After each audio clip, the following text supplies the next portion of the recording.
You are welcome to this session of the unit still on social structure and community relations under SBC 103D, that is Protection Agencies and Community Relations.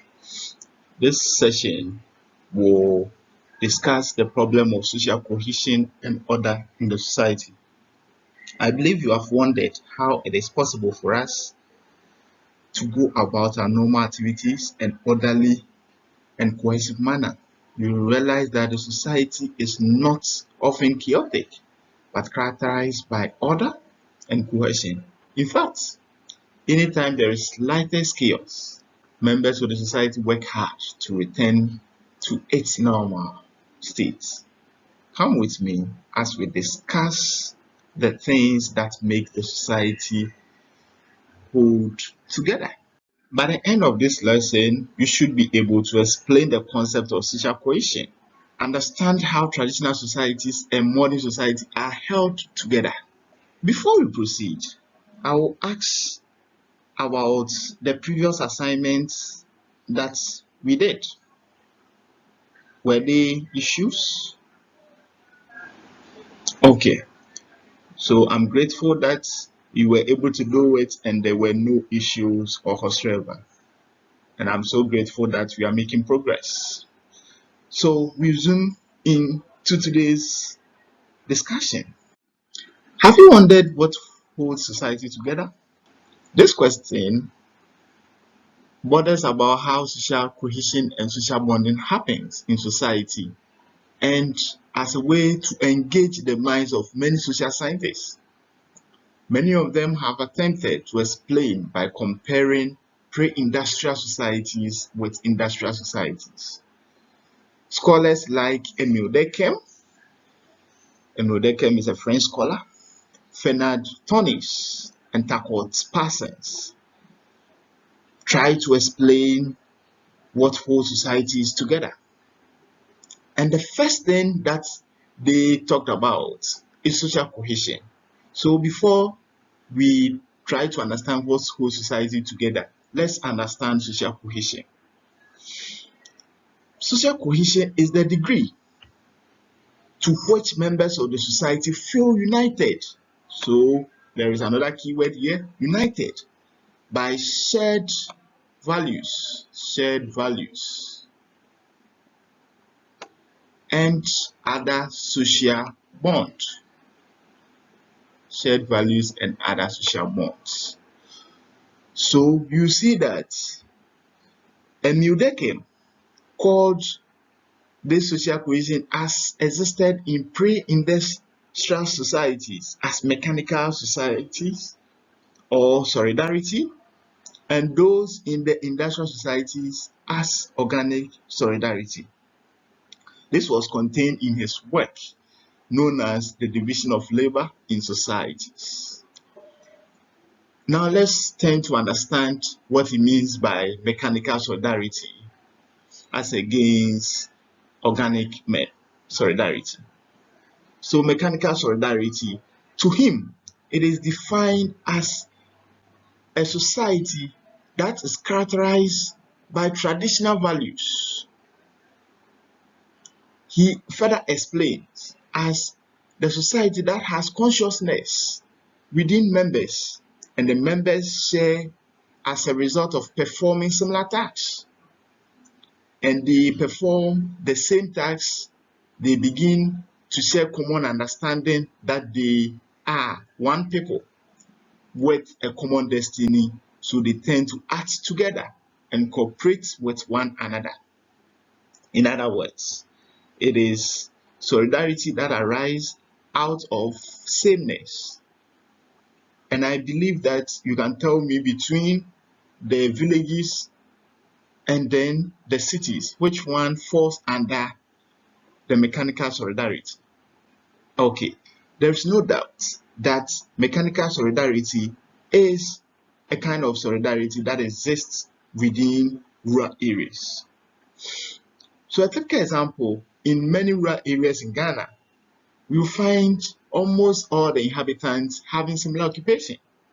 For example, if the community is a fishing community, you could be sure that they are about 90% of all the activities that they do, they are related to fishing. And often such that even the few people who venture into commerce usually sell things that are related to fishing. Therefore, in such societies, you realize that there is little division of labor and differentiation in terms of tasks that they perform by citizens. Traditional societies shared what is termed as collective conscience.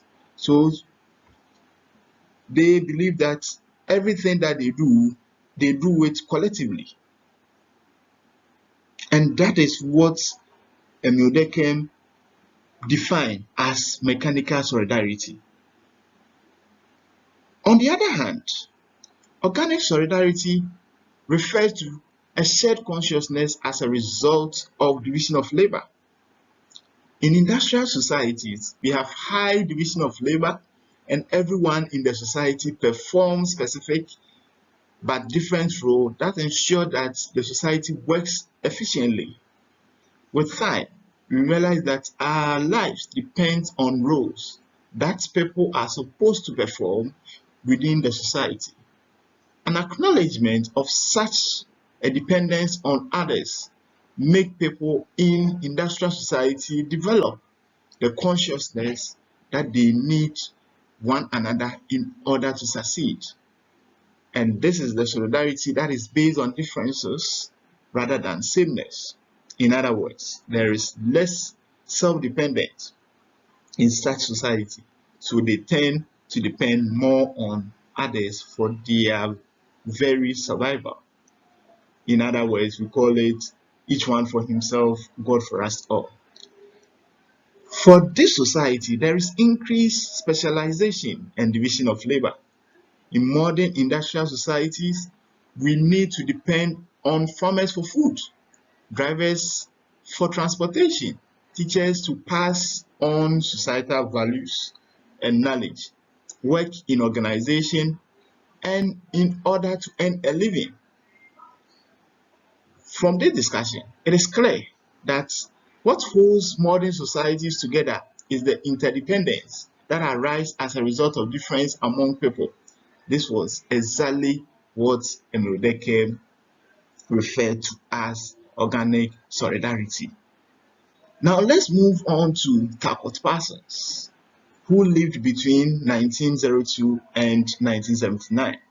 He observed that there are some characteristics that are common to pre-industrial societies and those that are common to industrial societies. He referred to them as path and variables. That according to him, variables on the left of the presentation are identified within the pre-industrial societies, whereas the one on the right is defined as the one within the modern societies. And as we can see, so in the traditional societies or the pre-industrial society, there is ascription. You remember that we spoke about ascribed statuses. So everything is achieved through ascription. Because my father is the king, I need to be the king. But for modern societies, it is through achievement. You need to go to school before you can become who you want to become, a lawyer, a doctor, and so on and so forth. For traditional societies, there is diffuseness. So diffuseness, everyone comes together for us to perform that task. But for modern society, there is specificity.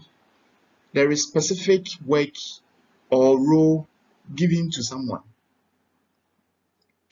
For traditional societies, there is affectivity. That is, there is love within the members of the society. But for modern society, there is love neutrality. For traditional societies, there are particularization. That is, everyone does what he's supposed to do and it's done collectively. And for the modern societies, everyone does what he is to do and do it independently. And for that, traditional societies come out with collective orientation. So they all do the same thing at a time. And for modern societies, it is self-orientation. I do what I want, the other person does what he wants, and that is done within the societies. And I believe you understand what has been spoken. We have just been introduced to an explanation of how some sociologists explain how social cohesion becomes possible in societies. The work of Deakin was our particular focus for this discussion. You learn that traditional societies are held together, but what is described as mechanical solidarity, while the solidarity that holds modern society together is known as organic solidarity.